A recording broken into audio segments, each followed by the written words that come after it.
Electromagnetism is a branch of physics involving the study of the electromagnetic force, a type of physical interaction that occurs between electrically charged particles. The electromagnetic force usually exhibits electromagnetic fields such as electric fields, magnetic fields, and light, and is one of the four fundamental interactions, commonly called forces in nature.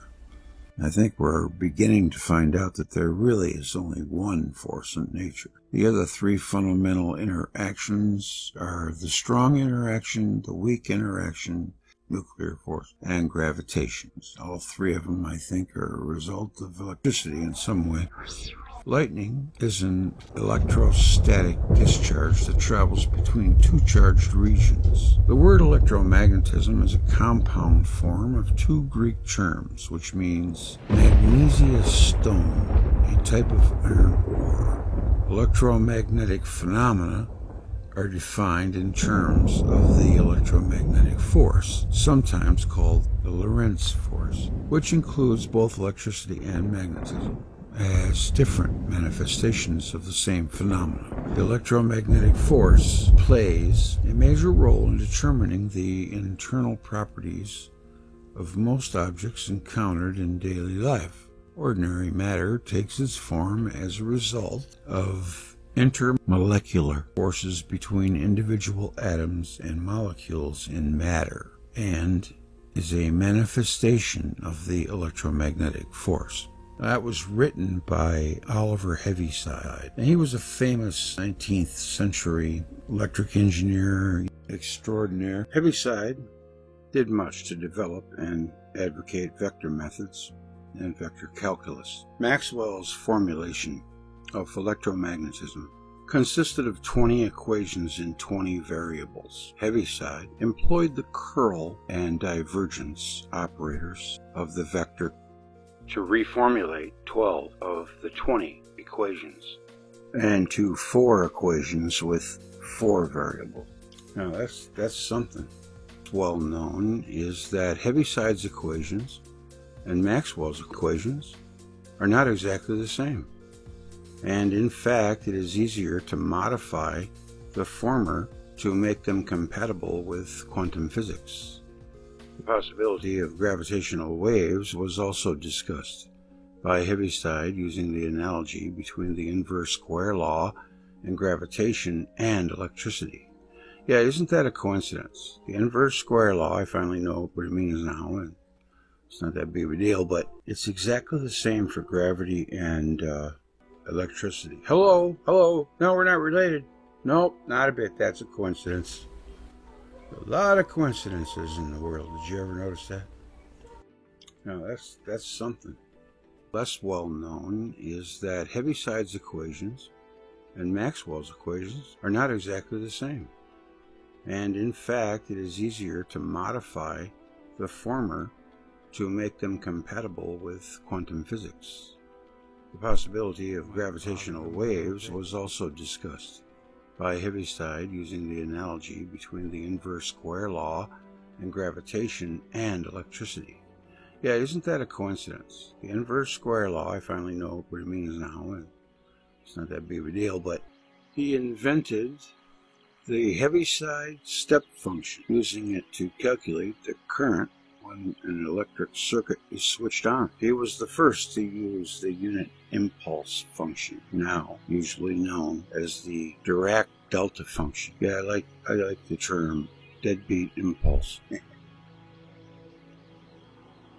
He invented his operational calculus method for solving linear differential equations. That's all. This resembles the currently used Laplace transform method based on the Bromwich integral, named after Bromwich, who devised a rigorous mathematical justification for Heaviside's operator method using contour integration. Heaviside was familiar with the Laplace transform method, but considered his own method more direct. Heaviside developed the transmission line theory, also known as the telegrapher's equations, which had the effect of increasing the transmission rate over transatlantic cables by a factor of 10. It originally took 10 minutes to transmit each character, and this immediately improved to 1 character per minute. Closely related to this was his discovery that telephone transmission could be greatly improved by placing electrical inductance in series with a cable. Heaviside also independently discovered the Poynting vector. Heaviside advanced the idea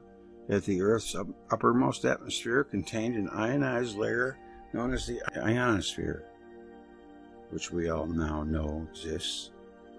In this regard, he predicted the existence of what later was dubbed the Kinley-Heaviside layer. In 1947, Edward Victor Appleton received the Nobel Prize in Physics for proving that this layer really existed. Yeah, you can thank the electrician. Heaviside coined the following terms of art in electromagnetic theory: admittance, elastance, conductance, electric, impedance, inductance, permeability, permittance, reluctance, susceptance. That's pretty good. Wanted to read about the laying the big cable. That was probably like the biggest thing in his life, I would imagine. He proposed the existence of what is now known as the Kinley-Heaviside layer in the ionosphere. Heaviside's proposal included means by which radio signals are transmitted around the Earth's curvature. That's where ham radio operators live. When the sun is at a low in its index, it doesn't create one. 1922, he became the first recipient of the Faraday Medal, which was established that year. There's just so much on this guy. Where do I even start? Yeah, well, everybody gets a little eccentric at the end. I think I have a feeling that anxiety about death has a lot to do with it. You start feeling closed in, and everybody's throwing rocks at you anyway. It's very sad what happened to him. He was obviously a brilliant man. It doesn't say anything in here about the cable.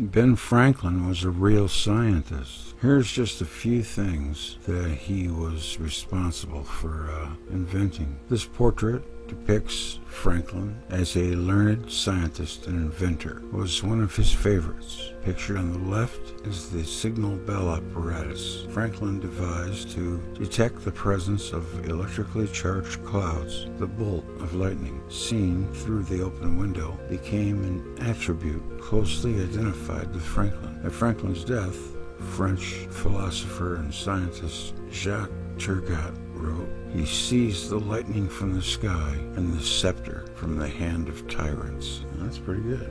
The Franklin stove. Franklin wrote this description of the stove he had invented to promote sales of a model being manufactured by his friend Robert Grace. A series of partitioned iron plates permits a continuous supply of fresh, warm air, separated from the smoke. I wonder how they did that. To be distributed equally throughout the room. By controlling the airflow, less heat is lost and much less wood is needed. Franklin's stove became so popular in England and Europe that this essay was frequently reprinted and translated into several foreign languages. The Benjamin Franklin stove. Franklin's design for bifocals, of course, that's pretty famous. Everybody should know about that. Let's see what else. These infamous bifocals. I mean, he had it together. Benjamin Franklin is credited with the invention of bifocal glasses, which he sketched here for his friend George Whately, a London merchant and pamphleteer. Franklin told Wheatley he found them particularly useful at dinner in France, where he could see the food he was eating and watch the facial expressions of those seated at the table with him, which helped interpret the words being said. He wrote, "I understand French better by the help of my spectacles." Experiments in electricity, 1751. Peter Collinson, president of the Royal Society, well, back then I guess they weren't afraid of it, arranged for the publication of a series of letters from Benjamin Franklin, 1747 to 1750, describing his experiments on electricity. Franklin demonstrated his new theory of positive and negative charges, suggested the electrical nature of lightning, and proposed a tall, grounded rod as a protection against lightning. These experiments established Franklin's reputation as a scientist. In 1753, he received a copy of the Medal of the Royal Society for his contributions, and Benjamin Franklin's formulation of a general theory of electrical action won him an international reputation in pure science on his own day. Writing to Dutch physician and scientist Jan Ingenhousz, Franklin responds to a number of his friends' questions about electricity and the Leyden jar. The Leyden jar, an early form of electrical condenser. In this draft scientific report, it appears that Franklin wrote his answers first using dark ink, leaving room for the questions, which he wrote in writing.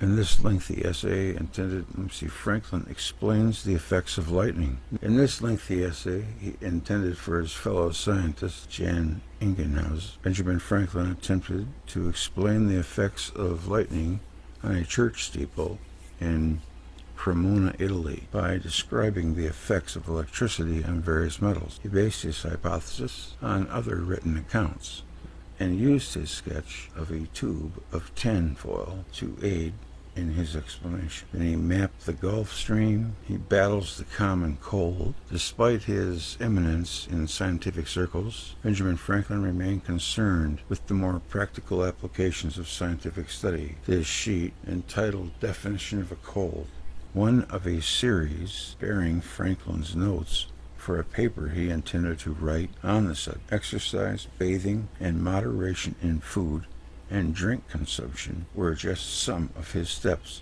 to avoid the common cold. Well, I don't know if you'll avoid the common cold, but you'll live longer and be healthier. The Aurora Borealis. Benjamin Franklin's interest in the mystery of the Northern Lights is said to have begun on his voyages across the North Atlantic to England. He ascribed the shifting lights to a concentration of electrical charges in the polar regions, intensified by the snow and other moisture. And he was a smart dude, ahead of his time. He reasoned that this overcharging caused a release of electrical illumination into the air. In this essay, which he wrote in English and French, Franklin analyzed the causes of the Aurora Borealis. It was read at the French Académie des Sciences on April 14th, 1779. It's pretty interesting that he pretty much got it right. That was 100 years before Berkeley. That's pretty crazy. And Franklin's harmonica. He made a musical instrument. Mozart and Beethoven composed music for it. Pretty amazing life. This guy was like the rock star of his day. Old dude with long hair and those glasses, his bandy legs. He had a big old brain. Check out the big brain. Franklin. That's fun. Benjamin Franklin. Real scientist. He wasn't no tin horn, that's for sure.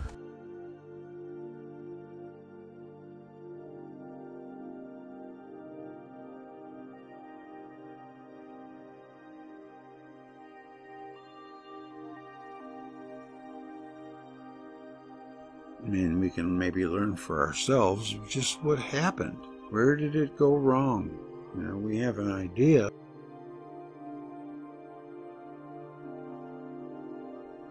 Almost. Electric engineers and those people that had that part of science, and really to me that is the most scientific of it all, really. I mean, understanding electricity, it's not really something that anybody really understands, but we do know how to work with it. But we can't live without it. It's hard to think they could be that dense, the most important part of science that there is. But when you really learn about astrophysics, you find out things like even the way they tell the distance to a star is a theory. I don't think they know anything for sure. They're all assumptions. Everything's an assumption.